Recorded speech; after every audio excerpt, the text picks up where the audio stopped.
আসসালামু আলাইকুম। আমি নাহিদ আহমেদ হেক্সা জিন্দাবাজার থেকে আজকে আবারও আপনাদের সামনে উপস্থিত হয়েছি।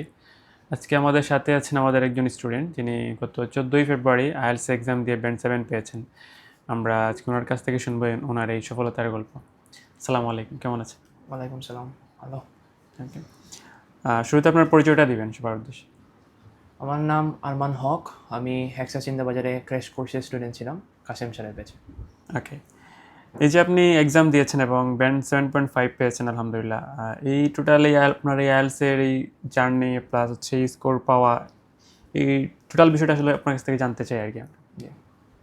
তো আমি গত ডিসেম্বরের 22 তারিখে হেক্সাসে ক্লাস শুরু করছি আপনার ক্র্যাশ কোর্সে। তো তখন থেকে ক্র্যাশ কোর্সের ডিসিপ্লিনটা অনেক একটু মানে প্রেশারে অনেক হাই ছিল। তো কোয়াইট হেকটিক। সো মানে অনেক হার্ড লাগতো যে হোমওয়ার্ক ডেইলি অনেকগুলো হোমওয়ার্ক থাকতো, ওগুলো কমপ্লিট করা লাগতো, না হলে ফাইন দেওয়া লাগতো। সো ফাইনের ভয়ে আর কি হোমওয়ার্কগুলো কমপ্লিট করে নিয়ে আসতাম। পরে আমাদের ফ্যাকাল্টি মেম্বার স্যার যে উনি বললেন যে আপনি পার্শিয়াল দেওয়া শুরু করেন। সো আমি পার্শিয়াল দেওয়া শুরু করলাম অ্যান্ড স্কোর যেগুলো আসতো তো ভালো ছিল পার মডিউল। তো পরে যে মকে ট্রাই করলাম, দেন মকেও মানে মোটামুটি কনভিন্সিং একটা স্কোর আসতো। পরে আমি ডিসেম্বরের এন্ডের দিকে রেজিস্ট্রেশন করে ফেলাম আর কি মেইন এক্সামের জন্য, যেটা ছিল 14ই ফেব্রুয়ারি আপনার। অ্যান্ড পরে 14ই ফেব্রুয়ারিতে এক্সাম দিলাম। ইট ওয়াজ কোয়াইট ফাইন, বাট একটু হার্ড ছিল লিসনিং পার্টটা, কারণ একটু ফাস্ট বলতো আর কি। আচ্ছা, এমনিতে এই আইএলটিএস জার্নি শুরু করার আগে আপনার হেক্সা সম্বন্ধে জানাটা কিভাবে? হেক্সাসে আমার কয়েকটা ফ্রেন্ড আর কি ক্লাস করেছে আপনার সেপ্টেম্বরের মেবি এইচএসসি পরে 5 জন আচ্ছা। এসে যে ভর্তি হয়েছিল। তো ওদের কাছ থেকে জানা। অ্যান্ড ওদের মধ্যে শামস, ও মানে অনেক হেল্প করছে আমাকে যে হেক্সাসে, ও তখনও বলছিল যে হেক্সাসে চলে আসো, যে হেক্সাসে ক্লাস করো, আমাদের সাথে ক্লাস করে পরীক্ষা দিয়ে দিলে। কিন্তু তখন একটা কারণে আমি হেক্সাসে ক্লাস করি নাই, মানে একটু বিজি ছিলাম।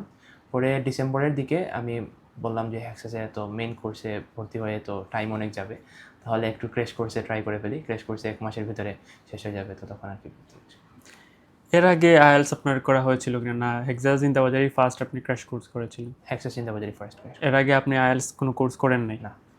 এই যে নর্মালি আমরা যেটা দেখি যে 2.5 মাসের কোর্স, যেটা আর কি 2.5 বা 3 মাস যেভাবেই বলি, এই কোর্স দিয়ে আসলে আইএলটিএসের জার্নিটা স্টুডেন্টদের স্টার্ট হয় এবং যাদের মোটামুটি আইএলটিএসের 4টা মডিউলে মোটামুটি ভালো আইডিয়া আছে বা ইংলিশে প্রফিসিয়েন্সি যাদের মোটামুটি ভালো, তারা মূলত ক্র্যাশ কোর্সটা দিয়ে ওনাদের এই আইএলটিএস কোর্সটা শুরু করেন আর কি। তো সেই জায়গা থেকে আপনি সরাসরি ক্র্যাশ কোর্সে কেন অ্যাডমিশন নিয়েছিলেন? কেন এই ফুল কোর্স 2.5 বা 3 মাসের কোর্স কেন না? আমার একটু পেশেন্স লেভেল একটু কম। তো 2.5 মাস যখন ক্লাস করব, তো 2.5 মাস হেক্সাসে আসতে হবে, তো হোমওয়ার্ক করতে হবে রেগুলারলি। তো মানে আমার সাথে যায় না আর কি। তো 1 মাস ক্লাস করে 1 মাসের ভিতরে যদি শেষ হয়ে যায়, একটু প্রেশার হাই থাকলেও প্রবলেম না, যদি শেষ হয়ে যায় পরে আমি মেইন এক্সামটা দিয়ে দিলাম, এই জন্যই। এই যে প্রেশার হাই যেটা বলছেন, যে 1 মাসের কোর্সে এমনিতেই প্রেশার একটু হাই থাকে, সেটা ঠিক আছে, হোমওয়ার্ক বা এই সমস্ত প্রেশারগুলো একটু বেশি, সেটা মানে আপনার কোনো প্রবলেম হয়েছিল কিনা, বা আপনার কাছে এটা একটু বেশি ডিফিকাল্ট মনে হয়েছিল কিনা? যেহেতু আমি সিডি বেঁচেছিলাম আর কি, তো আমার হ্যান্ড রাইটিং কোনো মানে কিছু ছিল না, তো টাইপ করা লাগতো, তো এত বেশি একটা প্রবলেম ছিল না। কিন্তু হোমওয়ার্ক যখন করতে বসতাম আর কি, মানে ভালো লাগতো না, কারণ ছোটোবেলা থেকেই স্কুল লাইফে হোমওয়ার্ক দিত, কলেজ লাইফেও মানে অনেক সময় হোমওয়ার্ক থাকতো। তাহলে মানে হোমওয়ার্ক জিনিসটা আর কি স্টুডেন্টদের সাথে যেমনভাবে যায় না, এটা আমার তেমন ভাবে ভালো লাগে না। তো তাই আর কি মানে একটু খারাপ লাগতো হোমওয়ার্ক করতে, বাট ওই ফাইনটার জন্য আর কি করা হতো। না, আলটিমেটলি হোমওয়ার্ক কি আপনার এই স্কোরের পিছনে হেল্প করেছে কিনা, এটা যেটা আপনি চাইতেন না বাট তারপরে দেওয়া হইতো আর কি? এটা আসলে মানে আমি যদি অনেস্টলি বলি আর কি, তাহলে হোমওয়ার্ক মানে এটার উপরে এত বেশি একটা ইম্প্যাক্ট আনে নাই। কারণ আচ্ছা। হোমওয়ার্ক যেটা আমি করতাম, তো ওইটা এত রিসার্চ বেস ছিল না। তো আমি পরীক্ষার 1 সপ্তাহ আগে লিজ, যে ওনার রাইটিংয়ের পার্টিগুলো পড়তাম। পরে লিসনিংয়ের জন্য আমি আহামরি কিছু করি নাই, লিসনিং রিডিং এগুলোর জন্য। শুধু রাইটিংয়ের জন্য লিজের ওই স্যাম্পল আনসারগুলো পড়ছিলাম। পাবেল স্যার বলছিলেন, আমার ফ্যাকাল্টি টিচার যিনি, তিনি বলছিলেন যে লিজের আপনি ট্রাই করতে পারেন। আর পরে স্পিকিংয়ের জন্য তাও আহামরি কিছু না, ওই যে আপনার ইডিয়মস যেগুলো ছিল ওইগুলো একবার শুধু দেখছিলাম স্পিকিং সাজেশন বুক থেকে। ওকে, এই যে আপনি যেটা সিডি আইএল যেটা দিয়েছিলেন কম্পিউটার বেস, এখন আমরা যেটা জানি যে এখন বর্তমানে সবগুলোই কম্পিউটার বেস হচ্ছে। এই জায়গা থেকে আপনার কাছে আসলে এই এক্সামটা, কম্পিউটার ডেলিভার্ড এক্সামটা কীভাবে মনে হয়েছে? কীরকম মনে হচ্ছে? যেহেতু আপনি দিয়ে দিয়েছেন, এখনও পর্যন্ত দেখা যাচ্ছে যে একটা কনফিউশন রয়ে গেছে স্টুডেন্টদের মধ্যে যে আসলে কম্পিউটার বেসড, এটা আসলে আমি তো কম্পিউটার ইউজ জানি না, আমি এক্সপার্ট না কম্পিউটারে। সো আসলে আদৌ আমাকে দিয়ে পসিবল কিনা আইএলটিএস এক্সাম দেওয়া অন কম্পিউটারে? এই যে একটা কনফিউশন, এটা এজ এ স্টুডেন্ট আপনি যেহেতু এক্সপিরিয়েন্সড, আপনার কাছ থেকে বিষয়টা একটু শুনতে চাই আরকি। না, তাহলে বলতে হবে যে কম্পিউটার বেসড এক্সাম দিতে হলে মানে একদম যে এক্সপার্ট হওয়া লাগবে কম্পিউটার ইউজেজের উপরে, তা আসলে না। কারণ আপনি লিসনিংয়ের যেগুলো দিবেন, ওগুলো তো আপনাকে ইনস্ট্রাকশন দিবে ওরা। মানে যখন আমি গিয়ে বসলাম আর কি এক্সাম সেন্টারে, তখন স্যার ছিলেন ব্রিটিশ কাউন্সিলের, যিনি ওনারাকে ইনস্ট্রাকশন দিয়ে গেছেন যে এইভাবে করতে হবে, আপনি এইভাবে করেন। আর যেগুলো টাইপিং, এগুলো অনেক বেসিক, মানে সেন্টেন্স বা ওয়ার্ডস যেগুলো, আপনি শুধু টাইপিংয়ে একটু ভালো হলে পারবেন। তাও মানে এত বেশি ভালো যে 50 ওয়ার্ডস পার মিনিট বা 40 ওয়ার্ডস পার মিনিট, মানে মনে লাগবে না। মানে আমার যে টাইপিং স্পিড যেটা ছিল, একবার টেস্ট করেছিলাম, ওইটা মনে হয়েছিল 34 বা around 30 to 34 words per minute. তো মানুষ বলে যে 50 ওয়ার্ডস পার মিনিট আমি কি রাইটিংয়ে ভালো করতে পারবো, বা 40 ওয়ার্ডস পার মিনিট আমি কি রাইটিংয়ে ভালো করতে পারবো? আসলে এইভাবে না। আসলে আপনার আইডিয়া কীভাবে জেনারেট হইতেছে, আপনি কীভাবে আপনার রাইটিংয়ের সাথে প্রসিড করতেছেন, ওইটার উপরে আপনার রাইটিংয়ের স্কোরটা ডিপেন্ড করে। আর রিডিং, লিসনিং, ওইটা তো মানে আপনি কীভাবে পড়তেছেন বা পড়া বুঝতেছেন বা শুনতেছেন কীভাবে, ওইটার উপরে ডিপেন্ড করে। আসলে কম্পিউটার ডেলিভার্ড দেখে যে কিবোর্ড টাইপিংয়ের উপরে, কম্পিউটারের উপরে আপনার এক্সপার্টিস কতটুকু, তার উপরে আসলে ডিপেন্ড করে। মক টেস্ট যে দিয়েছেন আপনি হেক্সাসে, আপনার এই কোর্সের সাথে আমরা হয়তো 2টা মক টেস্ট আপনাকে ফ্রি দিয়েছিলাম, এবং আপনি হয়তো পরে হয়তো দেওয়া প্রয়োজন পড়েছিল কিনা পে করে। আমি টোটাল 4টা মক টেস্ট দিয়েছি। এর মধ্যে 2টা ছিল হেক্সাসের সাথে ফ্রি, আর 2টা ছিল ওই যে রেজিস্ট্রেশনের পরে আপনার যে ফ্রি যেটা যেটা থাকে। সো আমি এটা রেজিস্টার করেছিলাম আর কি। তো এরপরে আমার দাদু মারা যাওয়ায় একটা মক টেস্ট আমার মিস হয়েছিল। তারপরে একটা মক টেস্ট আমার কিনা লাগছিল আর কি, ওইটাই। আর ওই 4টাই দিয়েছি। এইগুলা যে আপনি এখানে হেক্সাসে দিয়েছিলেন, এটা কোথায়? যে এক্সাম, Main- ফাইনাল এক্সামটা, মেইন জি, জি, এক্সামটা জি, এখানে দিয়েছেন? জি, জি। এই সেম এক্সাম সেন্টারে আপনি মক টেস্টগুলো জি, দিয়েছিলেন? জি। আচ্ছা, এইটার বিষয়ে আপনার কাছ থেকে জানতে চাই যে আপনি আগে যে মক টেস্ট দিয়েছেন যে এক্সাম ভেন্যুতে, আবার আপনার মেইন টেস্টটাও সেম ভেন্যুতে, জি।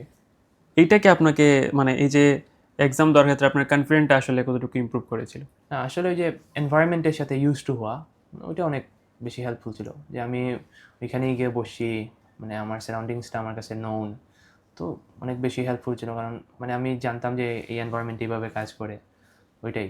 আমি দেখতেছি যে এই কিবোর্ডেই তো টাইপ করছি কয়েকদিন আগে মক টেস্টে, এই কম্পিউটার সেম জিনিসই ছিল, আহামরি ডিফারেন্ট কিছু না। এটা হেল্প করেছে অনেকটা আপনার। এজ এ এক্সপিরিয়েন্স হিসেবে আমরা যেটা আপনার সাথে জানতে চাইবো, লাস্ট কোয়েশ্চেন, আইএলটিএস এক্সাম বলেন বা আইএলটিএস কোর্স প্রিপারেশন শুরু করার আগে দেখা যায় যে এই যেটা বললাম আমি একটু আগে, অনেক স্টুডেন্টরা যেটা কনফিউশন থাকেন, বিশেষ করে যাদের ইংলিশের প্রফিসিয়েন্সিটা যাদের একেবারেই লো, যারা ইংলিশে তুলনামূলক দুর্বল স্টুডেন্ট, তো তাদের মধ্যে এই কনফিউশনটা, এই ভয়টা কাজ করে যে আসলে আদৌ আমাকে দিয়ে আইএলটিএস পসিবল কিনা, বা আমি সরাসরি গিয়ে আইএলটিএস করতে পারবো কিনা, বা এর আগে আমার কোনো বেসিক কোর্সের প্রয়োজন আছে কিনা। সো এজ এ এক্সপিরিয়েন্স হিসেবে যারা আপকামিং, যারা ভাবতেছেন আইএলটিএস নিয়ে বা যারা শুরু করবেন, তাদের উদ্দেশ্যে আপনার কিছু বলার থাকলে বলতে পারেন। না, আইএলটিএস আমরা যতটা হার্ড ভাবি আর কি, না আসলে ততটা হার্ড না। মানে আপনি যদি ডেডিকেটেড হন, তাহলে যদি ইংলিশে প্রফিসিয়েন্সি একটু কম থাকে, তাহলে আপনি ট্রাই করতে পারেন মেইন কোর্স।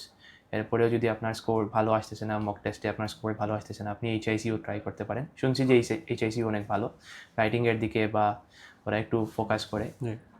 আর আসলে ততটা হার্ড না যতটা মানে মানুষ আর কি রেট করে এটাকে, যে অনেক বেশি হার্ড। নর্মালি আপনি যদি একটা এক্সাম দেন আইএলটিএসের, তাহলে মানে আমি মনে করি যে আপনার ওভারঅল ব্যান্ড 5.5 বা 5 থাকবে। তাহলে একটু যদি আপনি পরিশ্রম করেন আর কি, তাহলে তো 6-এর উপরে পাওয়ার নেওয়াটা কথা। সম্ভব, হ্যাঁ। ইনশাল্লাহ। ধন্যবাদ স্যার আপনাকে আপনার মূল্যবান সময় দিয়ে আমাদের সহযোগিতা করার জন্য। আমরা শুনলাম স্যারের কাছ থেকে ওনার এই সফলতার গল্প, এবং উনি যেটা বলছিলেন যে উনি হেক্সা জিন্দা বাজারে সরাসরি এসে আইএলটিএস ক্র্যাশ কোর্স, যেটা আমরা 1 মাস 10 দিন বা 1.5 মাসের কোর্স যেটা বলি, এই কোর্সটা করে সরাসরি উনি এক্সাম দিয়ে দিয়েছেন, এবং আলহামদুলিল্লাহ ওনার ব্যান্ড 7.5 আসছে। এবং সবথেকে বড় যে বিষয়টা সেটা হচ্ছে উনি কম্পিউটার ডেলিভার্ড আইএলটিএস দেন, এবং উনি যেটা বলছিলেন যে কম্পিউটার ডেলিভার্ড আইএলস দিতে হলে আপনাকে কম্পিউটারে যে খুব বেশি এক্সপার্ট হইতে হবে, আপনার টাইপিং যে খুব বেশি স্পিড হইতে হবে, বিষয়টা কিন্তু এরকম না।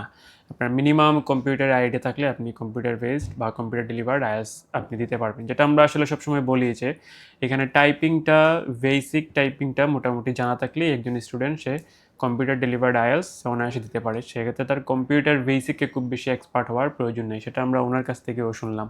তো যাই হোক, আসলে আমরা সবসময় চেষ্টা করি এই সমস্ত সফলতার গল্পগুলো নিয়ে আপনাদের সামনে হাজির হওয়ার, কারণ এই সমস্ত সফলতার গল্পগুলি হচ্ছে আমাদের অনুপ্রেরণার উৎস। আমাদের এই গল্পগুলো, এই সাকসেসগুলো সবসময় অব্যাহত থাকুক, এটা আমরা চাই। ধন্যবাদ সবাইকে আমাদের সাথে থাকার জন্য। আসসালামু আলাইকুম।